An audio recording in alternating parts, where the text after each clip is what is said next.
Hey guys നമ്മളിതാ പെടഞ്ഞ് പോയിക്കൊണ്ടിരിക്കുകയാണ് വേറെ എവിടേക്കുള്ള സിനിമയ്ക്ക് തന്നെ സിനിമയ്ക്കാണല്ലോ ഞങ്ങളിങ്ങനെ പെടഞ്ഞ് പോകാറ്. അപ്പം നമ്മൾ ബുക്ക് ചെയ്തിരിക്കുന്നത് ഷോബയിലാണ്. അവിടേക്ക് എത്താന്ന് പറഞ്ഞാൽ ഈസി അല്ല, അപ്പോഴേക്കും നല്ല ബ്ലോക്കാണ്. അപ്പോൾ ദേ ഞങ്ങൾ പോവാണ്, നീയാണ് വൈകിയ ഞാനാണ് വൈകിയ എപ്പോഴത്തെയും സ്ഥിരമുള്ള പോലുള്ള വർത്തമാനങ്ങളാണ് ഈ നടന്നുകൊണ്ടിരിക്കുന്നത്. പിന്നെ ഇതാ ഞങ്ങൾ ഷോപ്പിലെത്തി, ഞങ്ങളിതാ വണ്ടിയൊക്കെ പാർക്ക് ചെയ്ത് ഞങ്ങൾ ആ ലേക്കിൻ്റെ ഭാഗത്തു കൂടെയാണ് കയറണേ.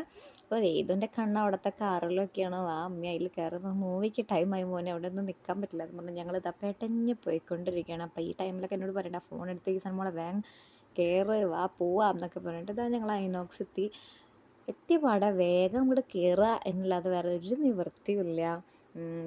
ഇത് വേഗം ഡോറൊക്കെ തുറന്നു, അത് സ്റ്റാർട്ടായി, ജസ്റ്റ് സ്റ്റാർട്ടായി എന്ന് വേണമെങ്കിൽ പറയാം. നമ്മൾ സീറ്റിംഗ് ആയി, നമ്മൾ ലോഗൊക്കെയാണ് വന്നിരിക്കുന്നത്. ലേറ്റായി, ഞങ്ങളിങ്ങനെ ബിസി ആയതുകൊണ്ട് ഇങ്ങനെ ലേറ്റായി ഇങ്ങനെ നിൽക്കായിരുന്നു. അപ്പോൾ അറ്റ് ലാസ്റ്റ് നമ്മൾ ലോഗയ്ക്ക് വന്നു ഗൈസ്. നേതു നല്ല ഉറക്കമായിരുന്നു. നമ്മൾ ബുക്ക് ചെയ്യുമ്പോൾ എല്ലാ സീറ്റ്സും ബുക്ക്ഡ് ആയിരിക്കും, പക്ഷേ നമ്മളവിടെ ചെല്ലുമ്പോൾ പകുതി സീറ്റ്സും എം ടി ആയിട്ടാണ് ഇരുന്നിരുന്നത്. എന്തുകൊണ്ടാണെന്നറിയില്ല. ഇൻ്റർവെല്ലിന് വീതും മികച്ചും പോയിട്ട് വിശക്കണമെന്നൊക്കെ പറഞ്ഞ് ബർഗറും നഗറ്റ്സും കണ്ട ഡ്രിങ്ക്സൊക്കെ മേടിച്ചിട്ട് വന്നു. മൂവി അടിപൊളി മൂവിയായിരുന്നു, ഇഷ്ടമായി.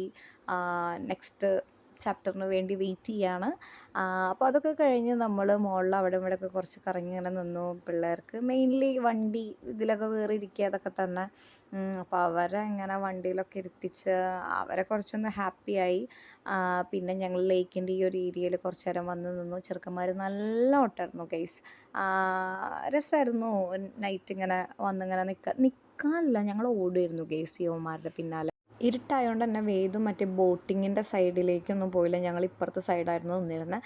ഇനിയും അവിടെ നിന്ന് കളിച്ചാൽ ഇവർ ആ സൈഡിലേക്കൊക്കെ പോകുമെന്ന് മനസ്സിലാക്കി ഞങ്ങൾ ബുദ്ധിപരമായി ഞങ്ങൾ അവിടെ നിന്ന് നീങ്ങി ഗൈസ്. ഞങ്ങൾ നേരെ ഇവന്മാരെയും വലിച്ചെടുത്തുകൊണ്ട് വീട്ടിലേക്ക് പോന്നു. അപ്പോൾ അതൊക്കെയാണ് അന്ന് നടന്നത്. നല്ല അടിപൊളി ഒരു മൂവിയും കണ്ടു. അപ്പോൾ അത്രയൊക്കെ ഉള്ളൂ.